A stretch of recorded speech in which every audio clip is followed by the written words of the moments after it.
My name is Ken Polig, and welcome to Physics. This is a brand new year of physics with the Homeschool Academic Resource Center at Colonial Baptist Church. I'm your teacher, Mr. Ken Polig, and this is an exciting year, and this is actually the first introduction class. My name is Mr. Ken Polig. And first of all, I want to tell you how you can get in touch with me. You can call me at home, 919-662-0271. That's home. You can also call me on my cell phone, which I don't always have on normally through the day, but in the evening I will turn it off. 602-5769. That's my cell phone. But actually, usually in the past, students have preferred to send me emails, and that's probably really the best way to do it. And that's KKPOHLIG@nc.rr.com. So this is my email address. Feel free to email me, and I try to check it every day. So if you send me email, I'll try to respond to you that very day. If not, maybe 1 day or 2 days later, but hopefully I will try to respond quickly. Also, there will be sometimes I will send messages to all the class, and I'll generally do that by email.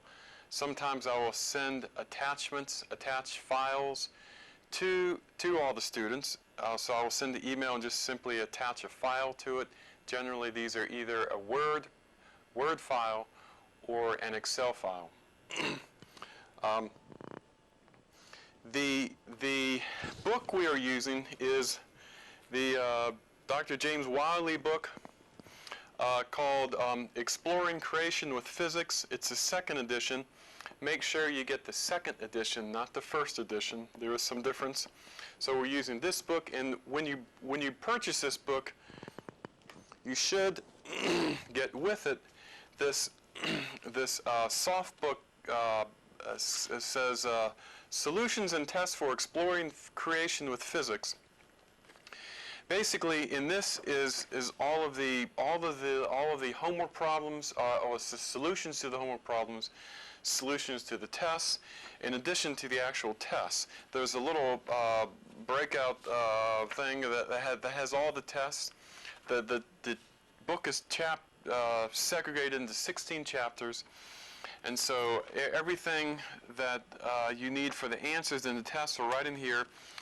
The parent should hang on to this and administer the test, and the students should be using the textbook.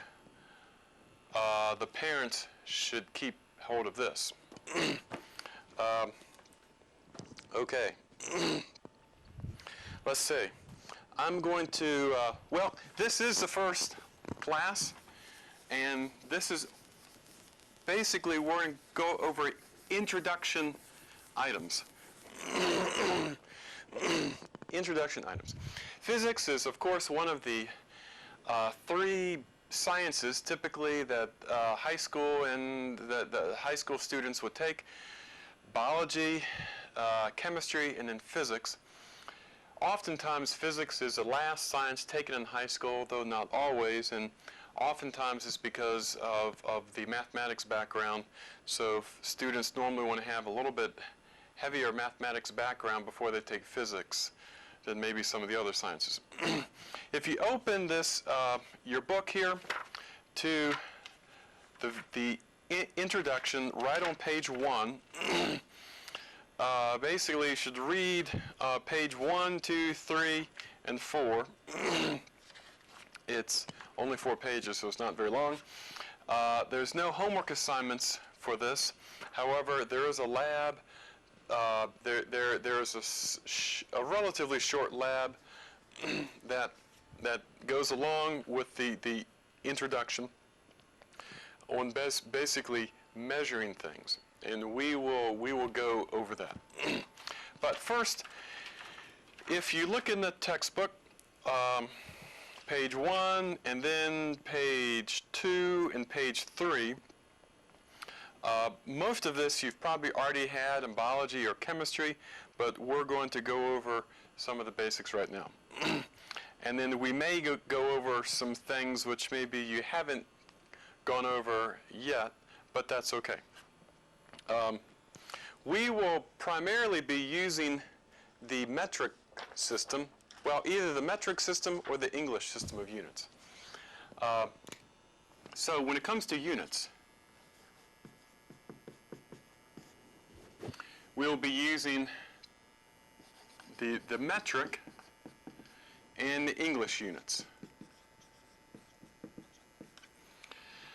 When it comes to measuring length, the metric is in meters, and the English unit is in feet. Okay? When it comes to mass, the metric is in kilograms. The English unit is in pounds. And we'll talk more about that later. It's the distinction between pounds of weight and pounds of mass. We'll talk later about that. And then time, both metric and English use seconds. And seconds. So one of the things we often have to do is to convert from one to the other or from different units back and forth. For instance, we know that 12 inches equals 1 foot. Okay? And that's an exact conversion because it's 12.00000, infinite number of decimal places. It's an exact conversion. Also, the main way of converting metric to English units and length measurement is that 2.54 centimeters equals 1 inch. And this is exact because actually there's an infinite number of zeros after this 2.54. So 2.54 is actually an exact number. So suppose, for instance, we wanted to convert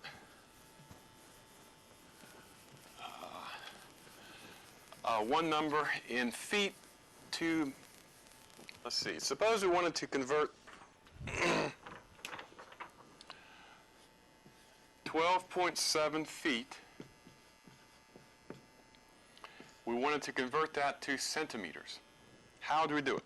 Well, you've probably already learned how to do it, but I want to show you how I typically do it. If you use this technique that I show you, it will always work and it will never fail because it's a very methodical system way of doing units conversion. Actually, this is how, if you ever get trained as an engineer, this is how most colleges and universities train engineers to do unit conversions. So consider yourself an engineer right now, and this is how you would do it. 12.7 feet. We're going to, and that, let's see, 1 foot equals 12 inches.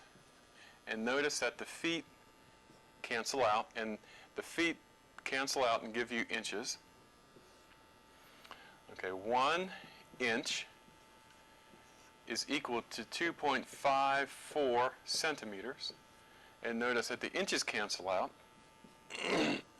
And so when you multiply through, you have 12.7 times 12 times 2.54. And if you type that out in your calculator, you will get 387.096, and the units are centimeters. Centimeters. Now, now we're going to talk about significant figures, because whenever we deal with scientific measurements, we always have to keep track of the significant figures. From here on out through the end of the class, significant figures matter. So notice here we have 1, 2, or 3 significant figures. If we start with 3 significant figures, I'll call it SN, SF, we need to end up with 3 significant figures. So that means we need to round off to the nearest third significant figure, so that will be 387 centimeters, rounding off to the nearest third significant figure. So that's pretty straightforward. But now you may say, well, hold it now. This 12 only has 2 significant figures.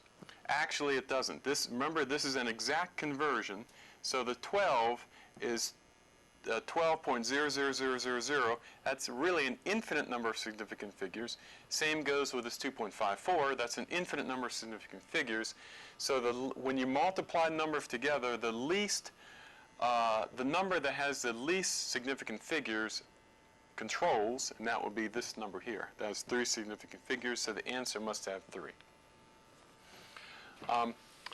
Suppose we want to add 2 numbers. Suppose we want to add 12.7 feet to 1.56 feet. Both have 3 significant figures, but here it's the least significant figure is in the 10th place, here it's in the 100th place. When we add them, we get 6, 2, carry the 1, you get 4, 1, 14.26.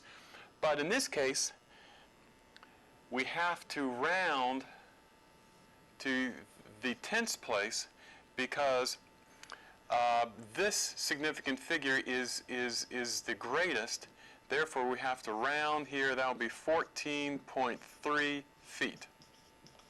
So when you round, when you add numbers with significant figures, you have to round off to the one that has the significant figure in the farthest to the left column, basically.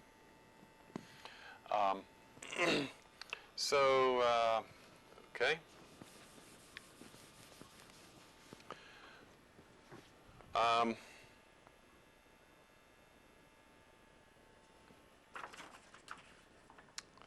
Let's see. Okay, one thing we're going to do often in the lab is to take measurements. We will typically use a meter stick, just like this one.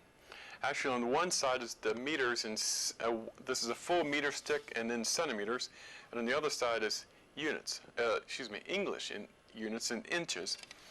Oftentimes, we'll use the measurements in meters and centimeters.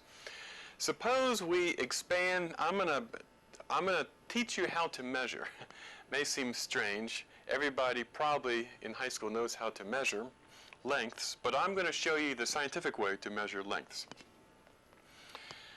And I'm going to take this meter scale and greatly expand it, just for clarification. If we take the meter stick and expand it tremendously,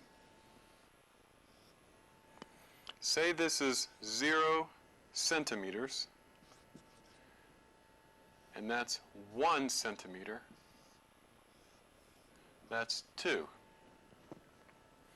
And so if this is in centimeters, in order to get millimeters, we break this into 10 parts. So 1, 2, 3, 4, 5, 6, 7, 8, 9, 10. So that would be 0.1, 0.2, 0.3, 0.4, 0.5, 0.6, 0.7, 8, 9, 10. So there's 10 divisions from here to here. So if we, whatever we say, suppose we're measuring a rod, and the rod comes to right here.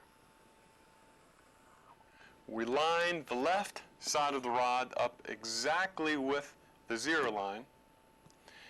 We come over here and see where this falls. And here what we do, so the measurement would be 1 point, let's see, 1, 2, 3, 4, 5, 6, 7, 8, 9. So that would be 1.4. And then the last significant figure here, we have to estimate between the 4 and the 5 line. So, and I'm going to say 5. It looks like it's about in the middle, so I'll call it a 5. Whenever we measure length, the last significant figure here is estimated. So whatever is your smallest ruling here, in this case it's millimeters, we can estimate to the significant figure beyond that. So if this is centimeters, that's centimeters, that's millimeters, so that's 1/10 a millimeter.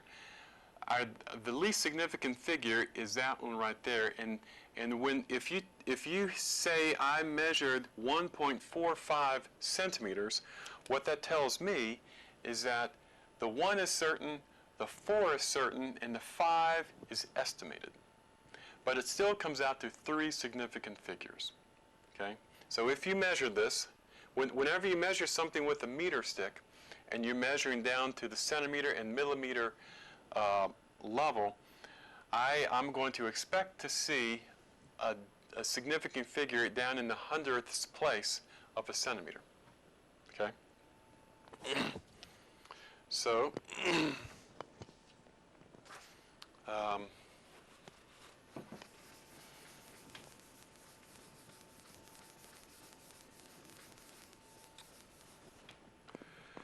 okay. Now we're going to talk a little bit about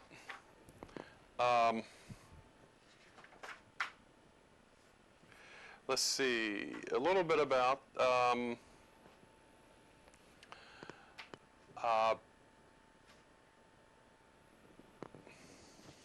accuracy and precision. Accuracy and precision. Okay. We're not really going to give a strict definition of these. Basically, if we are doing a scientific experiment, say we're trying to measure the acceleration of gravity, which we know, suppose we know in our local area that it has a measurement of 9.81 meters per second squared, and there's enough evidence, scientific evidence of acceleration that we know that that's a really good number. But suppose when we do our measurement, what we get is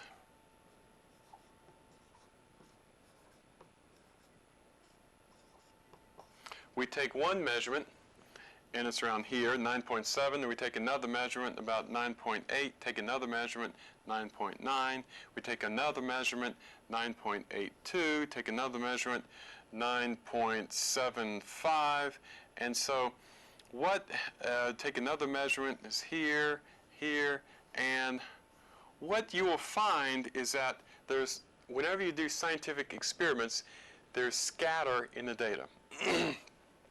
There's many things that we will find, in fact, in the labs, this will become very evident, and we'll talk a lot about this in the labs in the future. But there's a lot of reasons why there's scatter in the data. There's measurements, there's measurement errors, there's scientific apparatus to go along, there's initial conditions, there's final conditions, there's all kinds of reasons why one would have scatter in data when you're running some kind of experiment. However, if we took many measurements of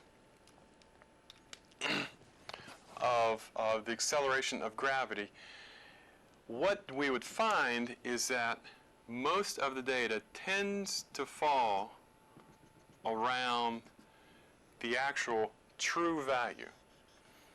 And this is a measure of how accurate, if we took a average, and if our average came out to be 9.805, as an example, we would say that our accuracy is the difference, is a measure from here, 9.81 to 9.805. We're actually quite close.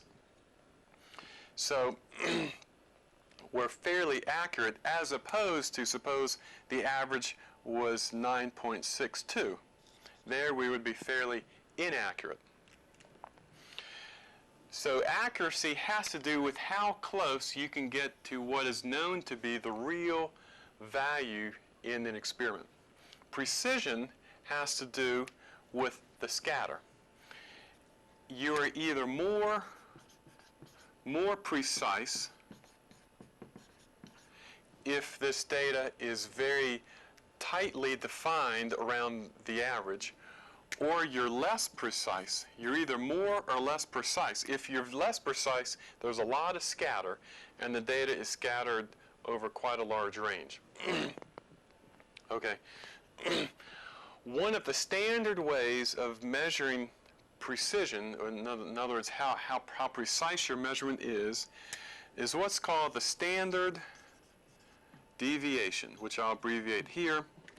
And we're going to, and this, our textbook does not talk about standard deviation. However, it's a very good indicator of how precise your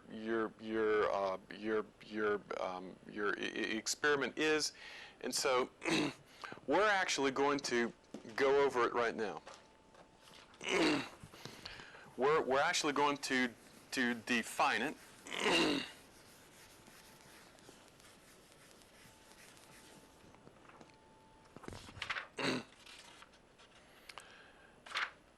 And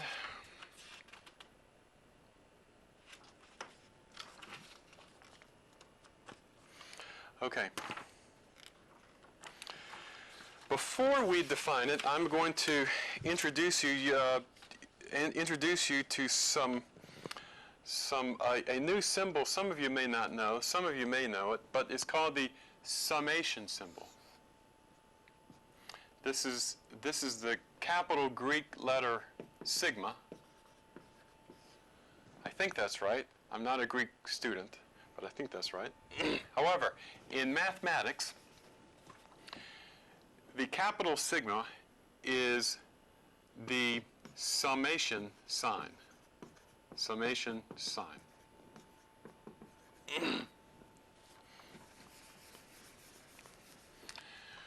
And I will use this summation sign, and I'm going to show us how to use it. I'll show you how to use it, and then throughout the year we will actually use this. And in fact, not only will we use it, but throughout the class we're going to. I'm going to be, even though this book here does not, it's not a calculus-based textbook, I am going to be introducing some beginning calculus ideas, and the mechanism that we're going to start introducing some calculus ideas is with using first the summation sign. So, suppose I want to add 1 plus 2 plus 3 plus 4. I just add 1 plus 2 plus 3 plus 4, and I get 7. Of course, this adds up to 10, but one way to say that is I could say summation sign of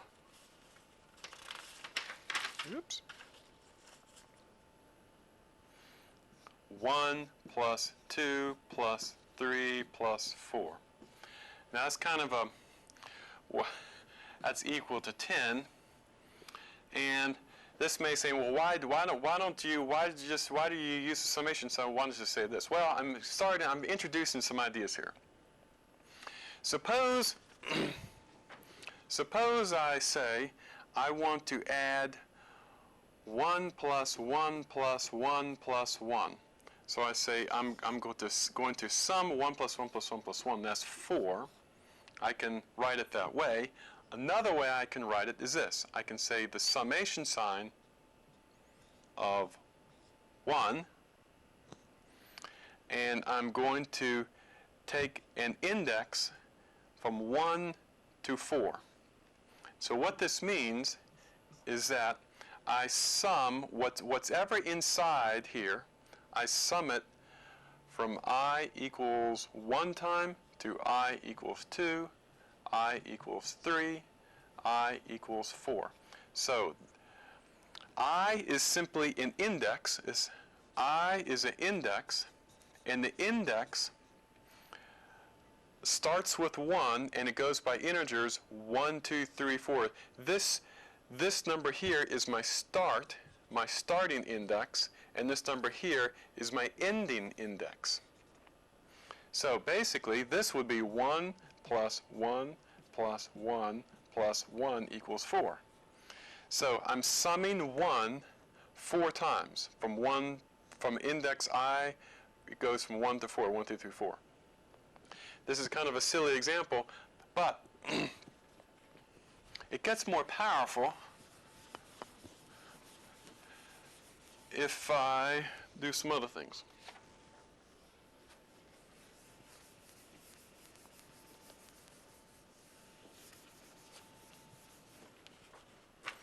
Okay. The index doesn't have to be I. Suppose the index is j. J goes from 1 to 3. Okay. Whoops, I think I need to move this down a little bit. I'm going to sum the index of j equals 1 to 3, start with the 1 into 3, and it will be 2j. Now, what does this look like? This is a formula, and this formula gets summed 3 times. The first time j equals 1, I take 2 times 1, because j is equal to 1, and I substitute the 1 right here. I add to that, my index gets incremented to 2. Then so I add to that the second term. It will be 2 times j is 2, 2 times 2, plus j equals 3, 2 times j, but j is 3, so it's 3. So this becomes 2 plus 4 plus 6, which is 12. Okay, so this summation sign becomes a very handy way of writing out a mathematical sequence. In fact, when you study pre-calculus, I do believe, and then definitely getting into calculus, you will do exactly this. You'll study sequences and then series, and then from there it's a very gradual shift right into some calculus ideas. And that's actually how we're going to be introduced. That's how we are going to introduce some calculus ideas. Okay. Now, as an exercise, as we say, for the exercise for the serious student, I'm going to show basically this is a fun exercise. Prove that, suppose I have an index from I equal 1 to n. Now remember, n can be any number, any integer. N could be 5, n could be 10, n could be 100. It doesn't really matter. It's any number. And I. So I'm going to sum 100 numbers. So basically this is 1 plus 2 plus 3 plus ... plus n. So I'm going to sum 1 plus 2 plus 3 all the way up to n. And this is equal to divided by n times n plus 1 divided by 2. As an exercise for the serious student, what I'd like you to do, this is not graded, by the way, but I'd like you to prove this. Whoops. Prove that this is true. Use as much mathematics as you can and some sequencing tricks, if you will, to prove that this summation is in fact equal to n times n plus 1 divided by 2. This was actually first guessed, well, historically we have record of this being proved by the very famous mathematician Gauss, who lived in he was in Eastern Europe, he was European, lived in the 1700s, one of the most famous mathematicians there was. And the story goes, at least, that when he was a young student, one of the schoolmasters gave the whole class this problem: add 1 to 100. 1 all the way to 100. 1, 2, 3, 4, 5, all the way up to 100. And with the idea that this would keep the students busy for a long, long time. Well, young little Gauss, he was probably 12 or 13 years old. We're not sure how old he was. He very quickly came up with the correct number of 5,050. I believe that's what it is. You have to check me. He very quickly came up with the answer, and it infuriated the headmaster.